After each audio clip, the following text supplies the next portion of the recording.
Hello, my name is Matthias and welcome to the FPL Scope and this video where I'll talk a little bit more about my future plans in FPL now that we have the confirmed fixtures for GW34 and also a pretty good indication of what's going to happen in GW35, 36, 37 and 38 to finish off this FPL season. So before I do that, I'm going to talk a little bit more about GW29 and what went wrong in GW29 with me free hitting. I am currently on the tactic where I'm going to wildcard in GW35 and bench boost in GW37. As you can see, I've already used my triple captaincy chip and my free hit chip.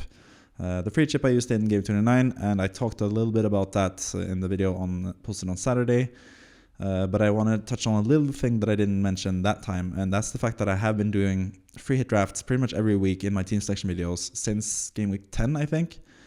And in those 20 game weeks since, or game week 9, I think it might have been, in those 20 game weeks, I've had a higher score with my own team 9 times compared to 11 times where I've had the higher score with my free hit team. So getting less points on your free hit than you have in your regular team is not really that uncommon, and at least for me at least. So maybe that's just me being bad at free hitting. But I try to do a free hit draft every week, and usually my own team scores pretty similarly or even higher. I think across the whole game weeks, or all the game weeks that I've done this, since game week, I think it's game 9 or game 10, until now, my own team has actually outscored the free hit team that I picked out every single week. So yeah, I just wanted to have that as another sort of thing where, yes, it looks really bad to have just 16 points on a free hit. It is really bad, don't get me wrong, but I don't think it's like the end of the world either. It's not like I lost a lot of points to a lot of other people. And I think in game 34, if you free hit in 34, yes, you could get a lot more points than me, I think. But at the same time, I'm going to have 9, 10, 11-ish double game week players that game week, probably 10 as it looks right now. And I think I could just as well outscore anyone else compared to anyone that's wildcarding now in game week 30 or game week 31 and free hitting in 34. So yeah, I think I'm in a pretty good position still. I think I'm pretty happy with my chip strategy. But obviously it's team dependent. Some people would have a better chip strategy if they went the other way and not free hit in game 29. I think, for example, Kimo, who's one of the co-hosts or co-founders of the FPL School podcast with me, he did not free hit in 29 despite having a pretty similar team to me. So he's actually in a decent position now going into the rest of the season where he has to free hit extra as well on top of that. So maybe he wants to play game week 34 normally like a dead end team and then wildcard in 35, and then he can free hit in 38, for example, while still bench boosting in 37. So there are a lot of different chances you can have to use all your chips, including the free hit chip if you still have that left. But for me, I'm locked in with free hit in game 29. That's obviously done. I triple captain in game 25 on Haaland. That's also been done. Not the best score there either, with 10 points for Haaland, getting 30 points on my triple captaincy chip this season. But I have my wildcard left, which is going to be used in game 35, and I also have my bench boost left, which is going to be used in 37. And the bench boost team is looking pretty damn good, I think. So yeah, with that out of the way, game 29 completely done now. I'm not going to talk any more about game 29. Probably going to bring it up at some point later in the season. I think post-season, after the whole season is finished, I'm going to look through game week 26 through game week 38 and see the top 100 players overall in FPL this season and see what they did through those game weeks and see the different results that they had with the different chip strategies, just to get like a definitive answer to the question, what was better, free hitting in 29 or free hitting in 34? I think it's going to be interesting, but we have a lot of FPL left to do and a lot of planning left to do. And that's what I'm going to do right now, look at the future plans for my team in FPL. So this is basically my team in this upcoming game week, in game week 30. And my the one transfer that I have done so far, or that I am going to do, I haven't confirmed it yet, but I'm 100% certain I'm going to do this. It's Phil Foden to Mohamed Salah. I have enough money in the bank to get Salah in, despite having Haaland already, because I have a pretty good team, pretty cheap team in general. From using my wildcard in game week 20 when I used my first wildcard in the last possible moment. So I'm in a pretty good position where my team is pretty cheap and I can afford Salah, Son, Saka, Palmer, the midfield 4 that everyone wants to have, while still having Haaland and pretty good strikers on top of that as well, with Solanke, who doubles in game week 34, and Watkins, who has a pretty good fixture in game week 30 as well. So I really like my team in game week 30 in general. And also beyond that, I think Aït-Nouri is a really popular player among a lot of people now on wildcards. Gusto is a really popular player among wildcarders. Brantwaite is going to double in game week 34. Gabriel is going to double in game week 34 and is the best defender in the game usually. And Garnacho is pretty sought after as well. So apart from the goalkeepers, Dubravka and Areola, who are still pretty bad, but at the same time Areola could get a lot of points, I think my team is pretty damn good. Sabarni Not ideal, I guess. Would probably be better to have a different player there. But again, he doubles in Game Week 34 and has decent fixtures before that as well. So I think my team is perfectly well set up for Game Week 30. And actually, the Game Week 30 through 34 portion of this video is going to be pretty similar to what I had on Saturday's video. But the change that has happened is the fact that Spurs don't play a fixture at all in Game Week 34. And they also most likely double now against Chelsea in Game Week 36. So that's a bit different than what we expected from Brighton being in the double game week in Game Week 35 or Game Week 36, which I did on Saturday's video. So yeah, let's just go through quickly again. Game Weeks 30 through 34 if you haven't seen it already. Game Week 31, it's getting Darwin in for Ollie Watkins. Sheffield United at home. I want to double up with the Liverpool attackers against Sheffield United at home. Ideally, maybe I'd want a Liverpool defender as well, but at the same time, pretty happy with my defenders, Gabriel, Aït-Nouri, and Gusto. Gusto might be Sabarni. Maybe I play Sabarni against Crystal Palace at home instead in this match. Depends how Crystal Palace and Bournemouth are looking at this point of the season. That's the other thing as well with Garnacho. It's just going to be stuck on my bench basically in these game weeks. Saka and Garnacho is going to be a decision here as well. If I want to go with Garnacho or if I want to trust Saka against Manchester City, because I think this is going to be a pretty interesting game, Man City against Arsenal, and I don't mind having Haaland and Saka against each other in this game as the only two players from this fixture. Yeah, Game Week 31, Darwin in, like I mentioned. Game Week 32, my plan is still to do David Raya in goal because I need... My defenders are pretty well sorted out for Game Week 34 already, but I want that double Arsenal defense for these game weeks, especially the double game week in 34. So Raya in makes sense because I do want to change my goalkeepers because I don't really like Dubravka or Areola that much. So yeah, Raya comes in Game Week 32. Game Week 33, I would just save my transfer and save 2 transfers for Game Week 34 for the double game week, obviously. Still think my team is looking pretty good with the double Liverpool guys against Crystal Palace at home. A lot of home games in general. Saka at home to Aston Villa.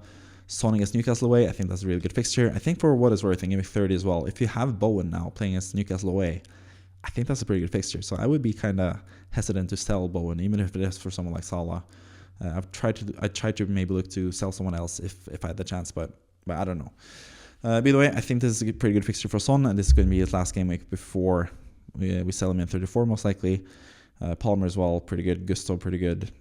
Pretty much like this team as well with a lot of home fixtures. Aston Villa at home for Arsenal, not the easiest fixture, but still could keep a clean sheet. This is when Arsenal want to lock in and get the title for this, or they are going to make a charge for the Premier League title. So yeah, I think that's a decent fixture as well for Arsenal players at home at least.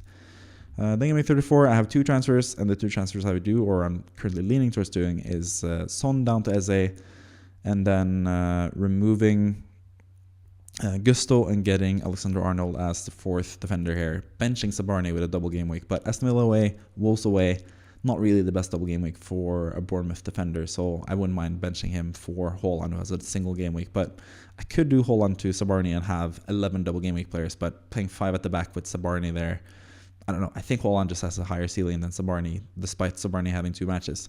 Garnacho again, Sheffield United at home. Feels bad benching him again, and I haven't really gotten any points from Garnacho this season. He's sort of been a bogey player for me. But either way, I think this game week looks absolutely amazing still. Game week 34, obviously the double game week. I have, without taking any hits, as you can see, not a single hit in these game weeks. Game week 30 through 34. Oh, that's a bit of a spoiler. And in game week 34, I still have 10 out of 11 players doubling, and the one player that isn't doubling is Haaland, who's amazing and could outscore every single one of these players by himself in that one game. So pretty happy with this team in general. And then obviously I have my wildcard left, and that's when I would use that in game week 35, because all the teams that play double game week in 37, or the best teams that play in double game week 37, also have pretty good matches in this game week. Man United, Burnley at home, really good fixture for them. Onana, Dalot, and Højlund for them. Newcastle playing at home to Sheffield United. Trippier, Gordon, and Isak for them. Man City playing away to Nottingham Forest. That's a good fixture for them. Stones, Foden, and Haaland for them. Then I have Palmer as an extra guy. Aston Villa away, that's going to be a pretty good fixture for offensive returns as well, I think. So I pretty much like Palmer for this game. And I also have Son against Arsenal at home, which I think is another pretty good game. Like, Spurs and Chelsea are teams that you expect to score in pretty much every game anyway. So I don't mind playing the best player from the respective teams in this fixture as well. So I think the GW35 team looks really, really strong, and I also have loaded up on the Chelsea players. You can see Palmer, Petrovic, Disasi, 3 players there. This could be Gusto still, but just remains to be seen what happens with Reece James. Maybe Reece James is back in the contention here, and then I'll go with someone who's more nailed in the Chelsea defense, and Disasi has been that this season, it seems like. And I also have Madison and Udogie ready to go for double game week 36 and double game week 37 as well, as you can see in these next upcoming game weeks. So 13 transfers on my wildcard in game week 35, which would be absolutely massive. It's a completely different team because there are completely different teams that are doubling in 37 compared to teams that are doubling in 34. So I think this looks pretty good. I could do a couple changes. I could do Stones downgraded to someone else. I could do De Bruyne here rather than Gordon. I could do, but obviously I would have to move around some players and get some more money. But I have had decent other drafts where I have someone like De Bruyne in midfield if I want him, and Nkunku in attack if I want him. It's pretty flexible because it's on a wildcard obviously, so I can mix and match and get the players that I want regardless in game week 35, and also players that might be out of favor compared to what's going to happen with wildcarding 30 or 31, for example.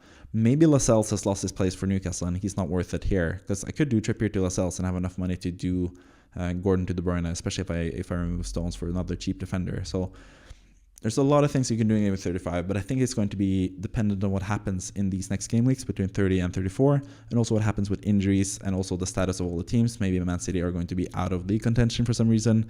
Maybe they're going to be out of the Champions League and they have everything to play for in the league, and they will play their strongest 11 like Stones, Foden, and Haaland, or even De Bruyne in their league matches. But yeah, I think it's just very flexible to have a Game Week 35 wildcard. Another pretty flexible thing about my Game Week 35 wildcard and my plans beyond that as well is the fact that I don't really have any other transfers booked in, because this team is looking really, really good without any transfers. Double from Chelsea, it's Petrovic, Disasi, and Palmer. Also the double for Spurs with Udogie, Son, and Madison. Could also be Richarlison, could be Pedro Porro in defense, and having someone like De Bruyne in midfield, for example. That's also a possibility. But yeah, really like the look of this team as well. Foden and Haaland at home to Wolves. Also have Højlund and Isak. Depends what happens with their injury issues and stuff. Potentially if they, especially Isak, who has struggled with injuries in the past, maybe he's going to be on Nkunku, and I'm going to mix around and have Pope in goal, for example, and have, could do a lot of different changes here in general. But kind of like this Scandinavian trio up front as well. The Norwegian, the Swedish guy, and the Danish guy. A lot of jokes in Scandinavia start with that premise, so I think it would be pretty nice to have one of each of the 3 major Scandinavian countries, or the 3 only Scandinavian countries. Well, Finland are Scandinavian, I guess, but we don't really consider them that much. Or are they Nordic? I don't know. Maybe I'm getting it mixed up, but either way, I have 3 each from Norway, Sweden, and Denmark. Would be pretty nice to have up front, just for that sake, basically. But either way, that aside, I'll have a lot of doublers from both Chelsea and Spurs in this game week in 36. And then obviously in game week 37, I'll have 15 double game week players. And still, I'll have one transfer here to use if I need to here. Maybe someone gets injured. Maybe Disasi is out of favor. Maybe Gusto is better there. Maybe I can downgrade Disasi to Gusto if Reece James has gotten injured again. And he's looking better. And I have that extra free transfer here as well. 2 free transfers here. Don't really have any plans to use it, apart from if there are any things that are happening. Maybe Stones gets injured. Maybe I need to do some transfers, but I have enough transfers and funds potentially to make whatever changes I want to do in these game weeks. So I'm not going to lock in any transfers, but I'm going to try to keep 2 free transfers for game week 38 as well, because this is the game week where I kind of want to have the Liverpool players and Arsenal players that I don't have in the team regularly, because they have some tough-ish fixtures between 35 and 37, and they don't double in 37, obviously. That's why I don't have any Arsenal or Liverpool players, but obviously both of those teams are really, really good. So going without Saka, going without Salah in these game weeks, it might be a detriment to your team, because they are just really amazing players, obviously, but I'm going to try to maximize it with as much double game week players as we can in these game weeks. But for game week 38, we have Salah against Wolves at home. It's really, really nice. Or any Arsenal player or any Liverpool player against Wolves at home, basically. And any Arsenal player against Everton at home when they might be going for the title. So I really want to have 2 free transfers to bring in Liverpool and Arsenal players for this game week. But as you can see, I still have pretty good fixtures for this game week. Newcastle play Brentford away, decent fixture. Man City play West Ham at home. Great fixture for them as well, especially if they're chasing the league title in the final day. Spurs against Sheffield United away. Can't really ask for much more from the team that are usually the team that scores a lot in the final game week. So Son is probably going to be my captain this game week as well. against Sheffield United away.